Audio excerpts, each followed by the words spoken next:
We'll get this synced up one of these days, Keith. Right. So we're transmitting on a lot of different platforms. I'm Paul with Hyperbaric Plus, and this is Keith with Prevail Over Cancer. Keith Bishop used to be at Flourish, and out on his own doing distance learning. I guess that was right, virtual learning. Yeah, remote. So anyway, we are back again, and everybody jumped in the chamber and started asking about lemons.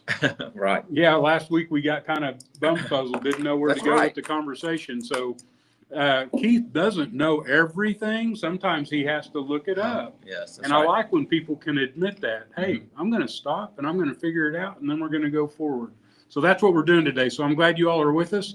I'm going to turn it over to Keith. It's all yours, sir. Great. Okay, thank you. Yes, thank you for joining us. And so at hyperbaric.plus, several different platforms, and then Prevail Over Cancer. Matter of fact, that handout today we have for our table, and then also on my website at the Learning Center down toward the bottom. This handout is available for about 1 week till the next seminar. So feel free to download that so you can get a little bit more information. I do have a handout that I'm going to be looking at just to kind of help make sure that I'm covering everything today. So we're talking about lemons. So last week we did a little experiment. And so we did a pH test with a fresh lemon. And yes, lemons are acidic when we test it like that due to the citric acid. But the question is, it is considered to be an alkaline food. So the discussion last week was about eating foods to help us to be more alkaline in the body. Cancer cells thrive and make acid. They thrive in an acid environment.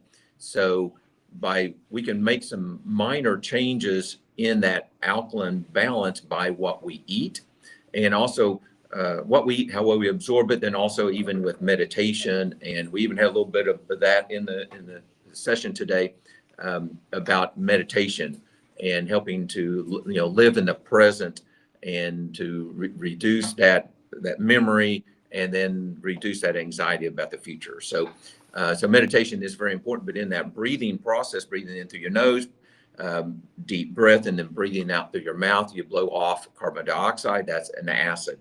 And so I've actually did a saliva test and can measure that within 5 minutes, my pH level increased 0.4 of a point, and very significant. So if you're in an acid state, that's one of the things that can help, and that I even have to do myself on a regular basis. I have a tendency to have some malabsorption issues, and I have to concentrate on what I'm eating, make sure I'm absorbing that, and I have to breathe, and along with exercise. So this breathing is extremely important. So even just right now, just take a deep breath through your nose and feel your diaphragm drop down, your belly even come out just a little bit, and then breathe out through your mouth, and your tongue on the roof of your mouth, actually where the ridge is behind your teeth, that rough area there, and blow out through pursed lips.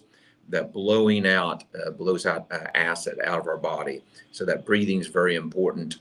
And we're after the last week's seminar, even another gentleman and I, we were talking about this, about men have more of a problem with this than women do. And there's even some other genetics, and some people have more problems about how they breathe. So it's something that we have to concentrate on.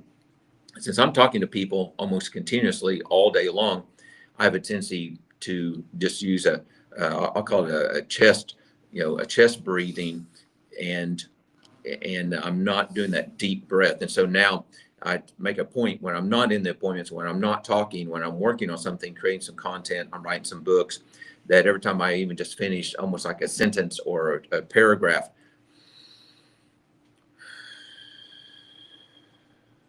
blow out that acid.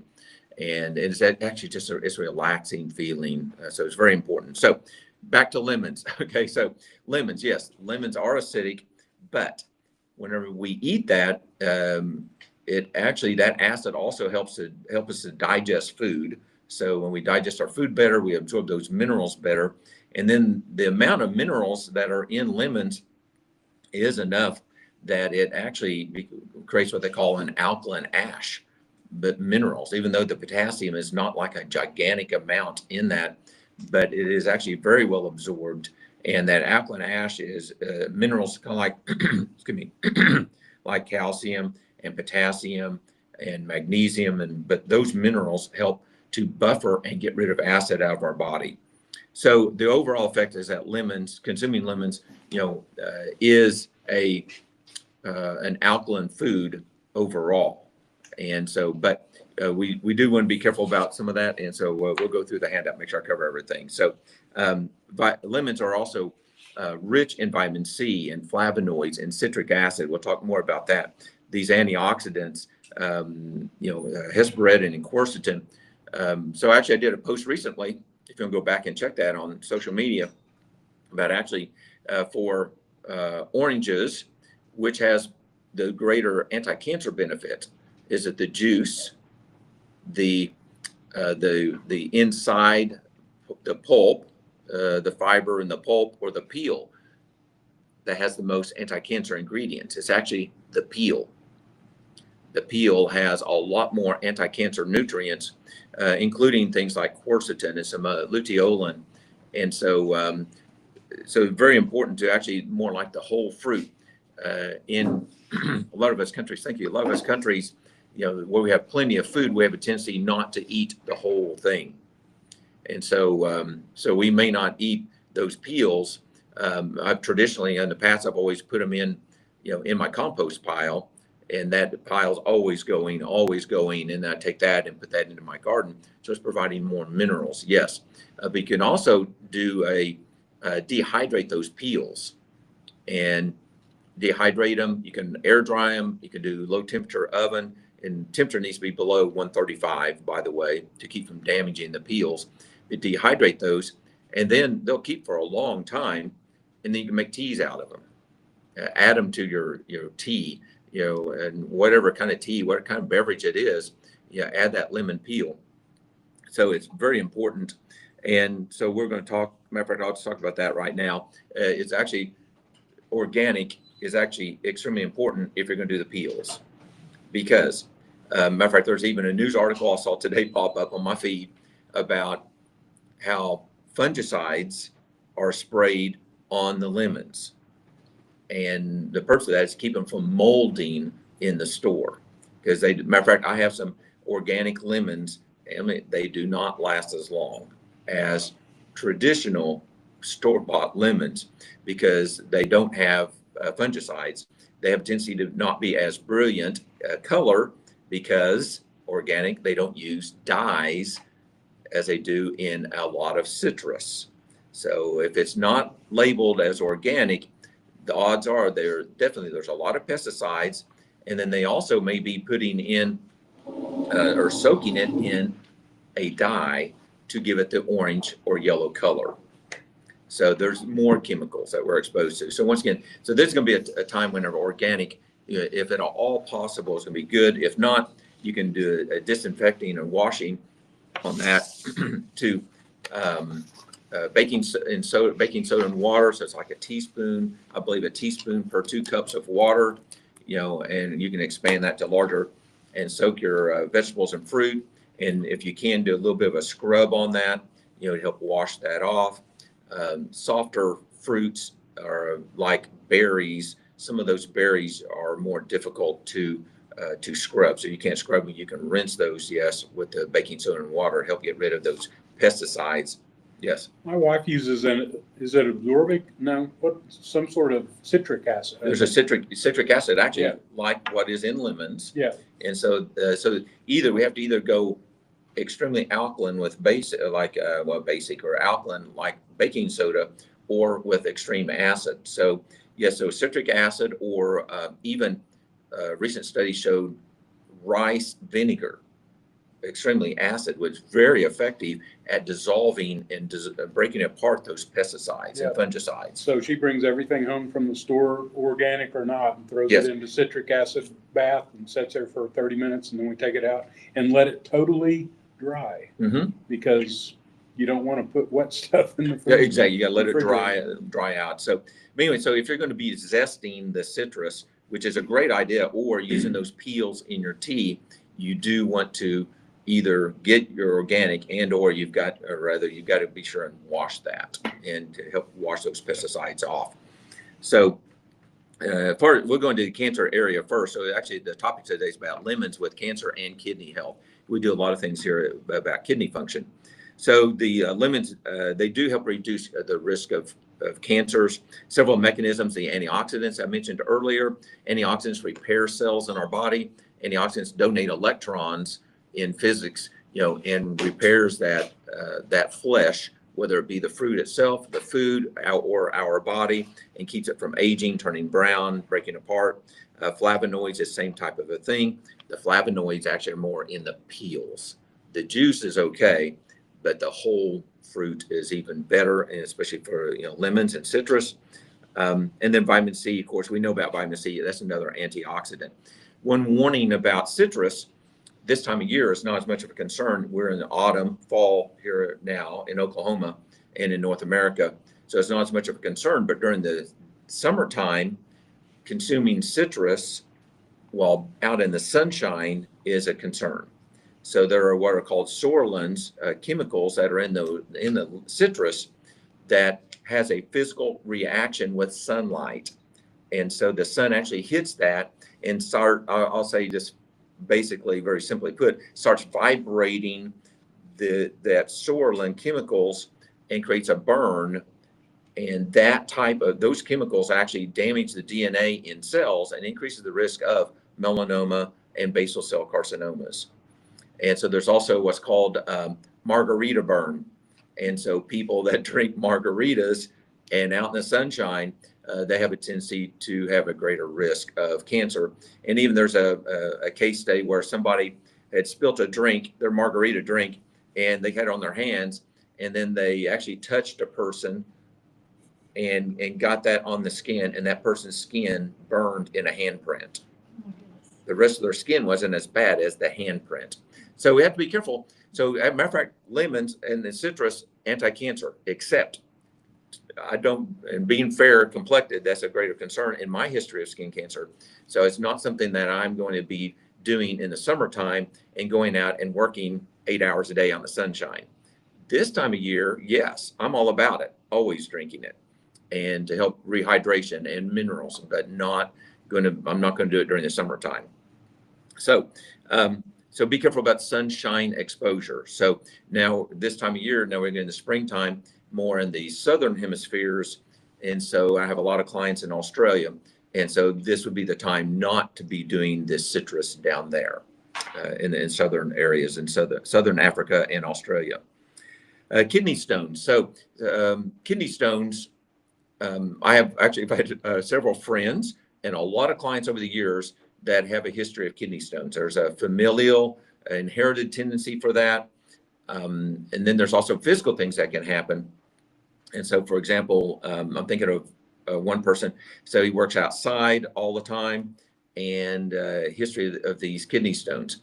And what we did to help keep that from happening was, well, matter of fact, he'd go to the emergency room several times, and the doctors would say, drink lemonade. And so lemons, the citric acid actually helps dissolve and break up those kidney stones. And so it works for several different types of kidney stones, not just one type, but most types of kidney stones. And so the citric acid that is in that does bind to the calcium and actually can even help eat away at those calcium stones that are already present, not only just prevention, but eat away at those kidney stones. And then the bad part is, if you do have kidney stones and you start doing that, that means it's time they may start moving out. So don't panic, but those kidney stones do have to come out. And so lemons won't make you have kidney stones, but they may help mobilize them for you to urinate that out or pass that out. And for you guys, women, know how bad childbirth is. Well, I've heard that passing kidney stones is worse than childbirth, and has maybe some experience with that. So in kidneys, and I know people have problems with their kidneys.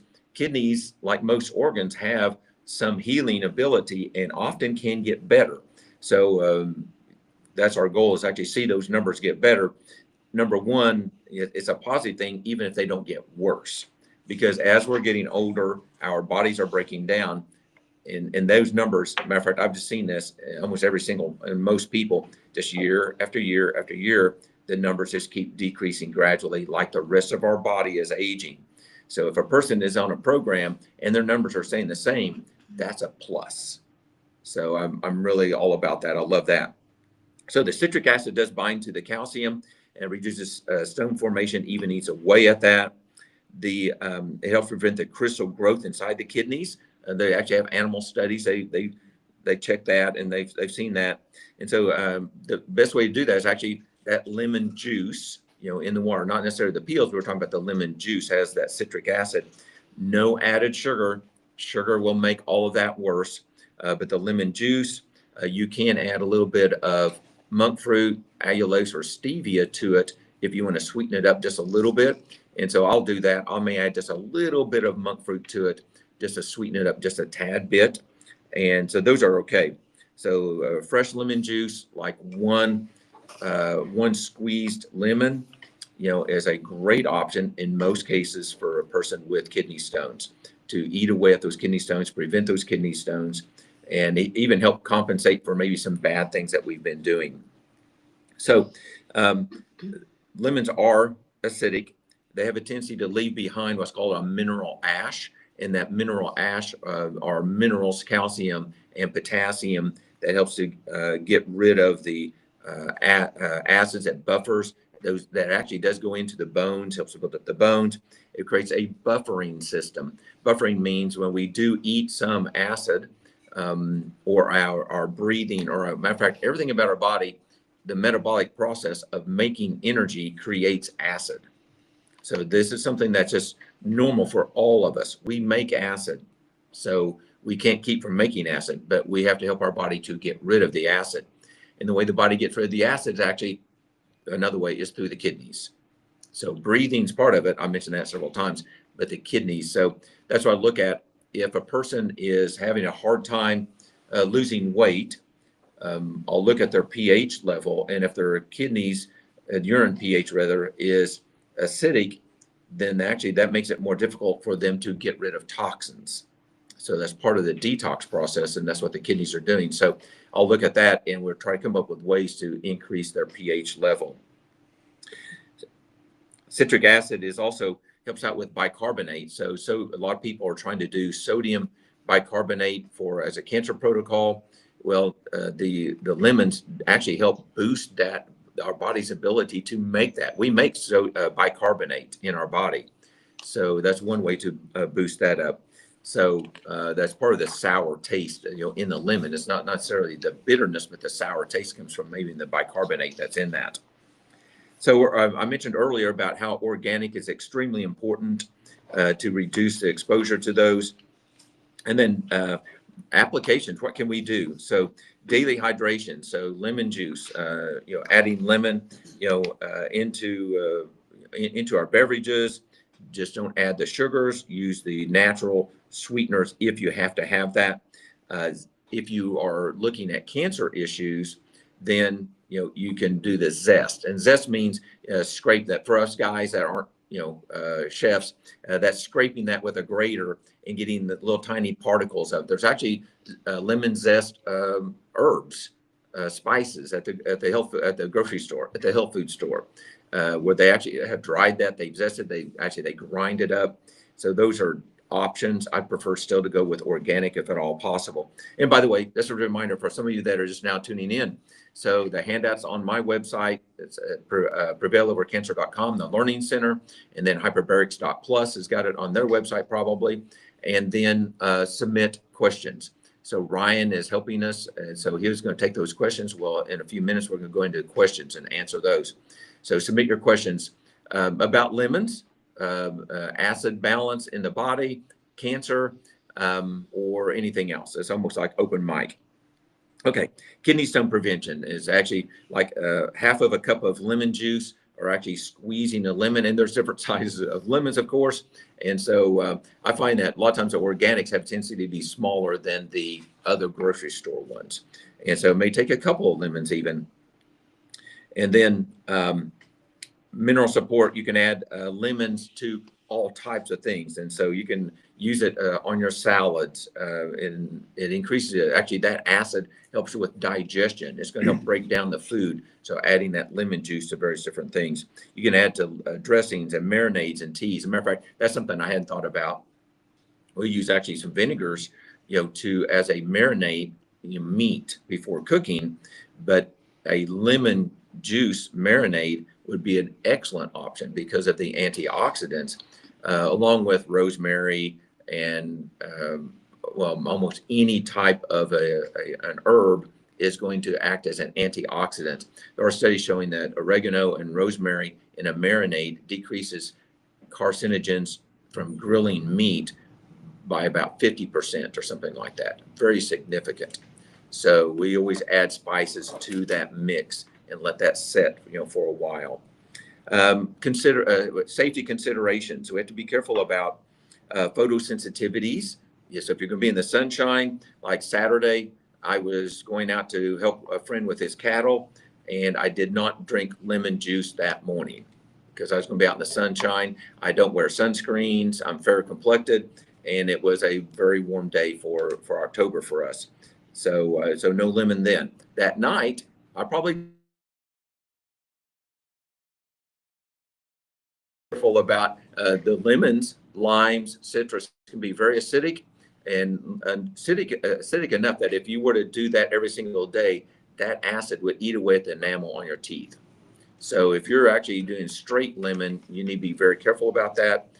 Even very strong lemon, if you're doing a lot of lemon in water and drinking that, you may want to kind of wash that out and follow up with water or other beverages that are not as acidic, because that acid is strong enough. There's actually cases where people go to the dentist and their enamel is wore off of their front teeth from sucking on a lemon or a lime after they had that beer or whatever. Okay, so we do have to be very careful about that.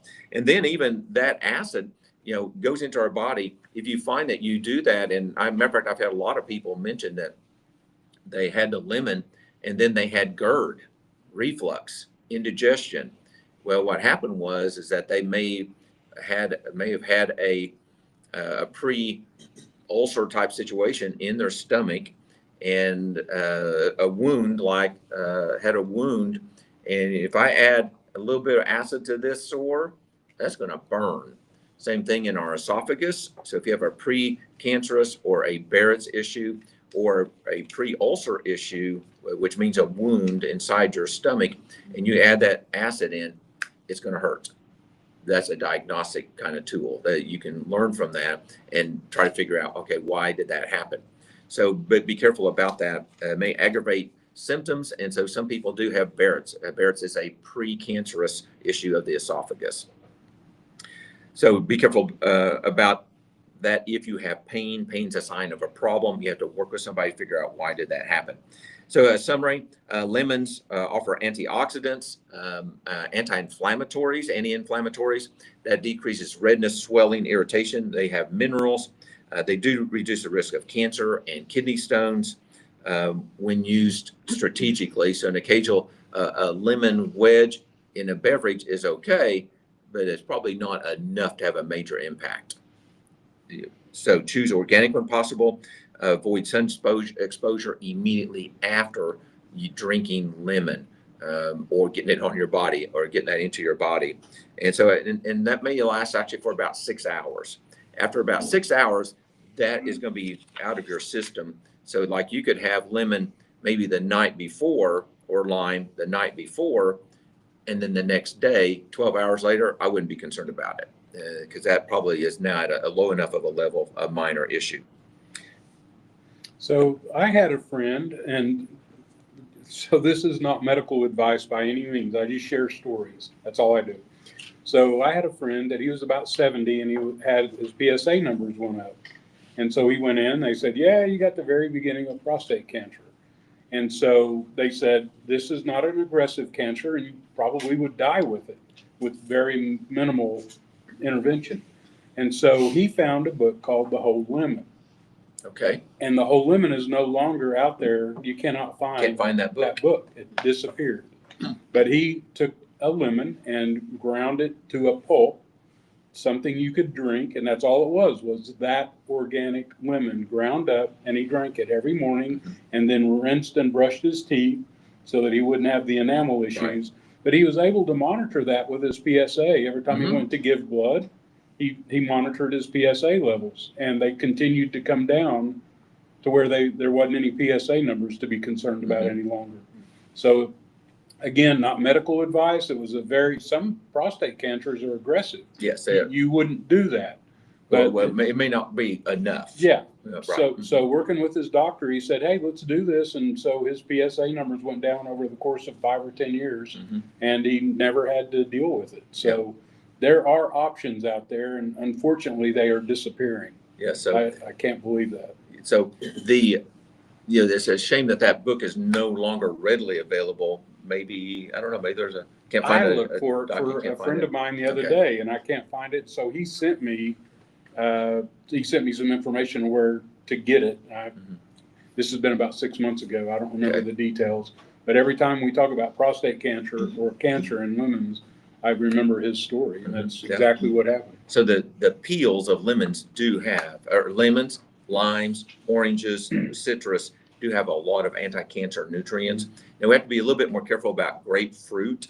So grapefruit does have a chemical that's called narinogen in it that does have actually anti-cancer benefits, but that narinogen can actually affect the liver, how the liver metabolizes other drugs. So there's potential issues about grapefruit.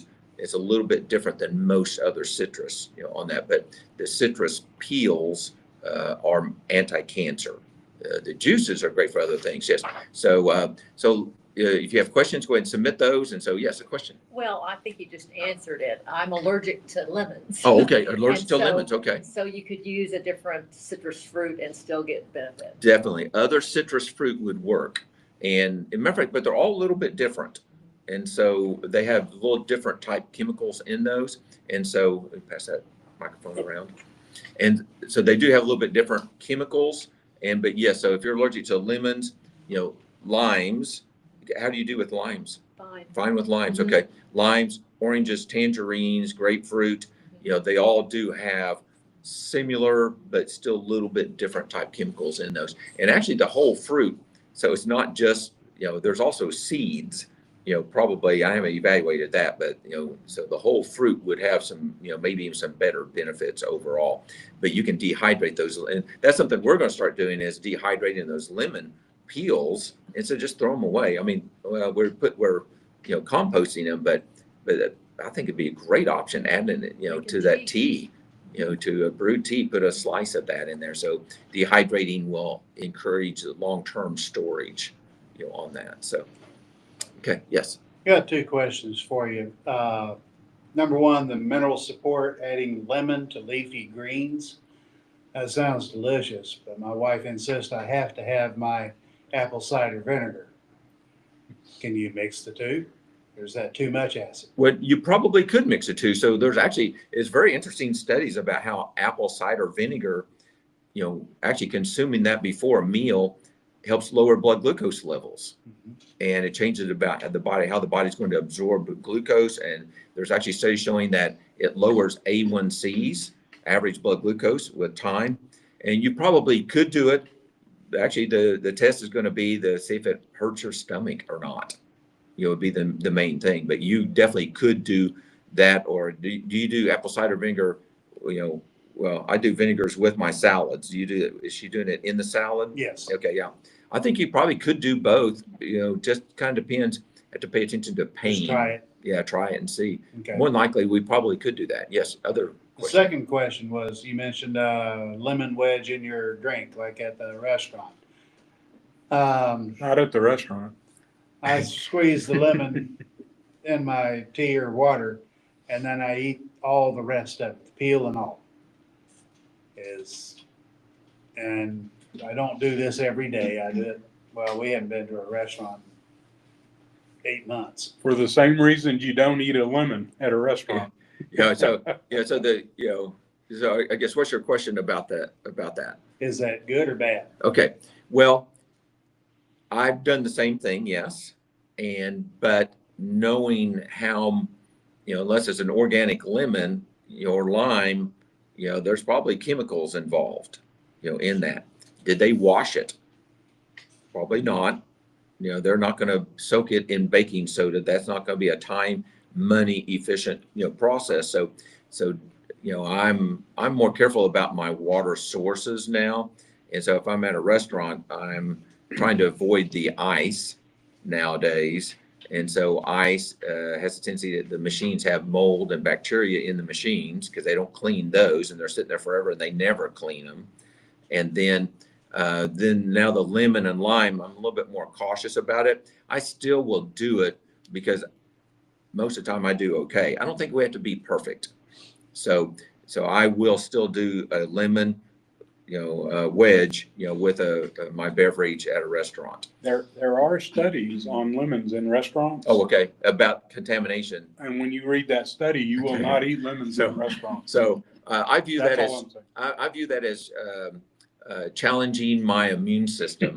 So there's the concerns is that once again, restaurants, if it hasn't been cooked, if it's fresh, how clean are the hands that prepared that? Were they wearing gloves? Did they wash their hands? And the clean type issue. So bacteria like E. coli, same thing with ice, at the restaurant. So, but I don't know if we have to be perfect all the time, with that. And some people have more problems than others. And so, and that actually comes back to the stomach acid thing that I talk about all the time. So why is it that we go to a restaurant or a buffet and most people do perfectly fine eating that, but then there's a few people that get the hepatitis or they get the E. coli infection, and actually most people, when they get diarrhea after eating, or they get diarrhea, they don't know why. It's actually because of food poisoning most of the time. That's what the cause is. Why is it one person will get it and not the next person? It actually has to do with how much stomach acid that they have. What's a time frame that would show up if you ate something bad? Yeah. So that's frustrating, is that it does take time for that to show up. So when you go out when you eat, whether at home, because that can happen at home too, but when you go out to eat or at home, it takes a minimum typically of 24 hours for it to start showing up to 48 hours to show up. So you have to go back and think, okay, what did I do the past couple of days, for a factor of that. But, so we used to call that a stomach bug, yes, but it probably was a bacterial infection from something that you ate, and it takes time to figure that out. And so we have to, sometimes some people have to do major things for that. But a person that has a frequent problem with that, I would suspect that they probably are low in stomach acid. And so vultures, canines,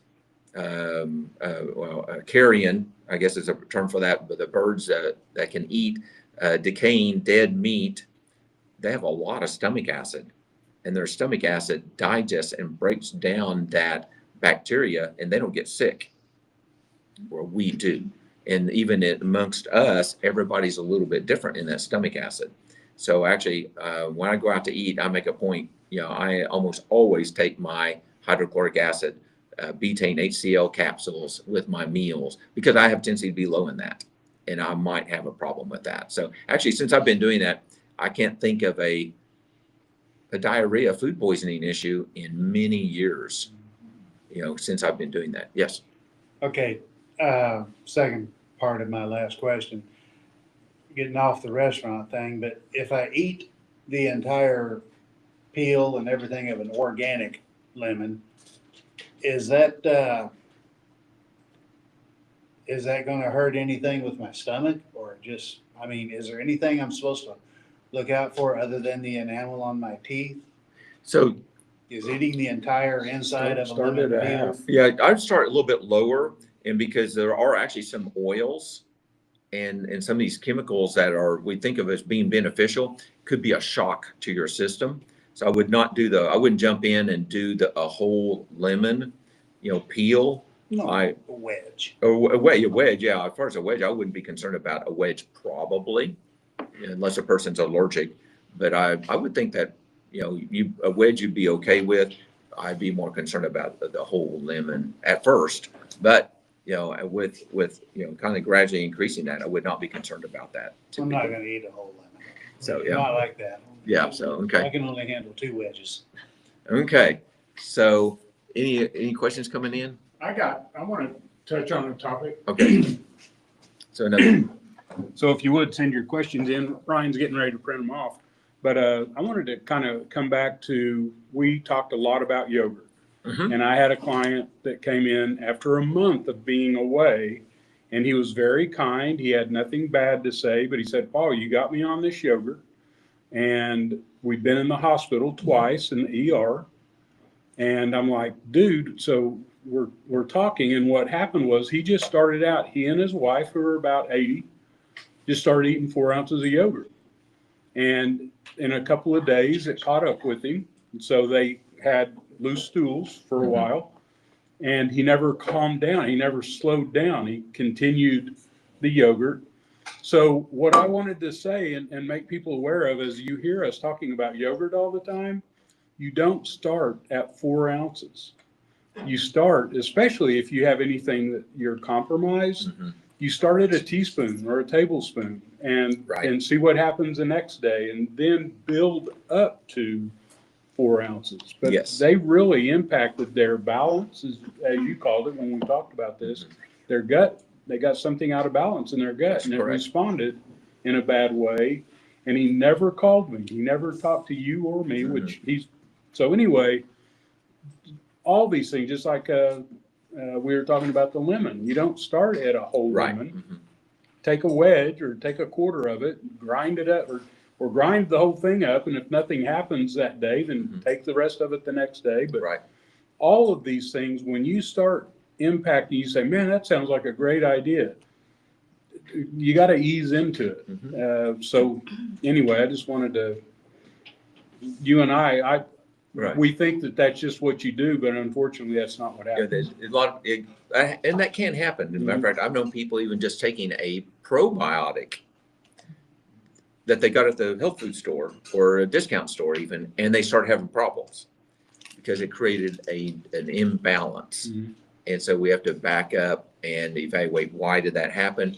But there can be, and matter of fact, I've actually had some people, it's not an unusual issue to start either with a high dose of, and this is a special type of yogurt. This is not your typical yogurt. We're talking about, it's called Super Gut by Dr. William Davis, and it's special homemade with a special culture. Is a very high dose, of probiotics versus what you get at the store that they only use 1 or 2 types of bacteria, and then by the time it's And a lot of sugar. and could be a lot of sugar, and I'm not a fan the way they do make that. Also, I'm going to talk a little bit about that too. So the yogurts, there's actually some lawsuits coming out now about yogurts. They're measuring microplastics in the yogurt. It's a manufactured food, and they make it, in these big vats with heat, and then they're pumping it through tubing that is plastic, and it's hot, and they're putting it into the cups that are hot, and then they're sealing it with heat to seal that. So there's a lot of heat involved, and they're actually, now that we have the technology, we realize that there's actually a lot of plastics that are in that yogurt. So in other words, I think we have to be kind of cautious about that. I do like the idea about making yogurt at home, and we were talking about doing a lot more things at home and eating at home and not so much fast food. And so we need to slow down and be more holistic and wholesome and spend time with family and help out in the kitchen. And so, yes, you guys, we can help in the kitchen. We can help out. And so it's a great time, fixing food and talking, in the kitchen. I'm trying to do that too. I'm trying to help out more. So we're just about to get the questions here. I got one more thing. Okay. Maybe people will tune in next week. In the chamber, Josh started talking about making ice cream, and I got awful doggone hungry for ice cream. Yes. So he figured out a way, and he's been making for a long time, and he said there's so many benefits to it, but it's cream and milk, and it's proper cream, proper milk, and allulose. Allulose is sweetener. Is what he's using for the sweetener, then some vanilla and a little bit of salt. and making it in a KitchenAid or a kitchen. It's a countertop freezer unit. Yeah, Mhm. so he's making it in that and makes about 1.5 quart, 2 quarts at a time. And he said when you eat it, if you eat it before your dinner, you won't eat dinner. It kills your appetite. It satisfies you and it kills your appetite. He said every time I eat it if I just have a little bit before dinner, I don't eat dinner because I have no appetite. So now I'm going to be on a new diet. Okay, an ice It's going to cream be diet. homemade ice cream Okay. diet. But anyway, we're gonna experiment. I'm gonna challenge some other people that are in our group to make some ice cream and bring it next week. And we're gonna have what would be a chili contest. We're gonna have an ice cream contest. I have another idea for another one too. I'll have to experiment and see if that will work. But I have another idea too. Okay. On another alternative, one too. So So for that. Josh promised we're Yeah, gonna he talk did. about ice cream next week. And we're all of us that are on these journeys. I mean, I haven't eaten any sugar. I'm down to high school weight. And I haven't done anything but my diet and Mhm. trying to eat properly. I do intermittent fasting. So I am open to all these things, and I really crave ice cream, and I've been able to stay away from it. But Josh has given me maybe another solution that I could have it Yeah, every I'm once kind in of a curious to while. see. Yeah, Yeah. I'm excited about that. So anyway, you got some questions? We'll message him next week and Yep. remind him to bring that. So, okay, question. So, let's see. Thanks for sharing your knowledge. Well, you're welcome. What if they are store bought and sprayed with pesticides? Yeah, so that's a problem.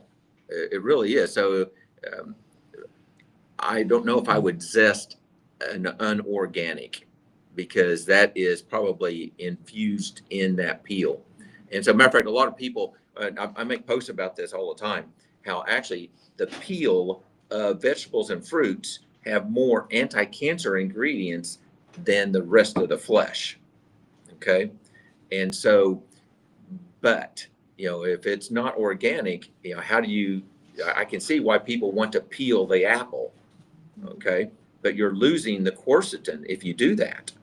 And then the flesh of that apple doesn't have very much, anti-cancer ingredients. Matter of fact, apple juice is the one fruit juice that actually consumed at a high amount daily increases the risk of breast cancer. So no other juice really shows that because it's just too many carbohydrates, and it doesn't have that peel, because you're filtering that out in that juicing process. They're filtering that out. So I would be very careful. I would not be eating a peel if it wasn't organic. So I would not. Do you know how hard it is to scrub a strawberry and have something left? Well, to so eat? you can't. There's a lot you can't. So strawberry, some of these fruits, strawberries and other berries have a tendency to be real soft, and you can't scrub them. Blackberries, yeah. That's can't why I scrub give them. them a bath, and that's about Let the them best soak. I can. And try to buy organic. Yes, try to do that. I don't think we have to be perfect. So once again, I definitely would occasionally be doing, a lemon peel in my water. I would do that at a restaurant, but I wouldn't be eating that all the time. So, on that. So what food, herbs, and supplements are proven to shrink rectal tumor? So it really goes back to everything that we always are talking about, but I call it Cancer Food Tactics Outline. That's a free on my website that goes into the basic type things. If it's more of a ketogenic type diet. And so these cancers do love sugar and carbohydrates, but we have to have that balance. So it's a balance of actually all the different foods. And then the, let's see, herbs, food. Matter of fact, all herbs. I don't care what it is. All herbs are anti-cancer. So I'm adding stuff all the time. So we're actually today, my wife is dehydrating tomatoes. So this is our last batch of tomatoes coming out of the garden probably. And because probably within 2 weeks we'll have a hard freeze. And so we're slice those and we're dehydrating those. And we're having in all kinds of spices on that. So, and even oil. So spices are great, herbs are great. And then certain nutrients. So, it's a pretty broad question. if you go to my website, I have a lot of information about that, about, you know, supplements and herbs and such like that that have anti-cancer type actions. Do I like soursop tea? And so, yes, soursop, another plant. And so actually the fruit and the leaves, you know, have anti-cancer ingredients in them. And so that's another great option to make a tea of soursop, and then even adding lemon peels or whatever, bay leaves. Bay leaves, another major anti-cancer thing that hasn't gotten press like soursop has. But bay leaves, a significant anti-cancer effect. So making a bay leaf tea or adding a couple of bay leaves to your soup, you know, it's typically what I think about. The bay leaves, a major type anti-cancer type thing. But yes, soursop tea does have anti-cancer ingredients. What do you think about ivermectin cream? And so ivermectin cream actually is ivermectin is actually approved for use as a cream on humans. So it's not approved for use as an oral pill for just general type things, but there are specific anti-parasite type actions on it. Ivermectin does have some anti-cancer ingredients or activities rather. And even some doctors in the research papers, they say that and I'll reword this, it makes cancer cells warm and more responsive to other treatments even. So combining that. So there are some anti-cancer type things. Keith, I'm seeing a lot of YouTube videos about using, I think, fenbendazole cream on skin cancers. And in fact, Joe Tippins talked about this 2 or 3 years ago, and they were going to try to make it nanotized. I don't know but they were trying to reduce the size of the molecule of fenbendazole, thinking that would be the way to apply it as a skin cancer cream. And then the next time I talked to him, he said, Paul, we found we don't have to reduce the size of it. Just taking it straight out of the container and putting it on a skin cancer is beneficial. Now, do you have any data that says if you're dealing with basal cell and I heard basal cell and melanoma both responded to a cream. So the fenbendazole they seem to respond to fenbendazole and to ivermectin. Okay. And they are different. So they're both anti-parasites, but they work in different ways. And so, but they both do have anti-cancer benefits. You know, they are absorbed through the skin. And so, matter of fact, I know one gentleman that has cattle and he's actually my farrier for my horses. And so he says, I don't need to take any of that. I put that on my cows all the time. I just rub it right on in. And so, because he's working with cattle and animals, and so sometimes we're around those chemicals on that. But so it definitely does have some anti-cancer benefits, and topically it could work, yes, you know, on that.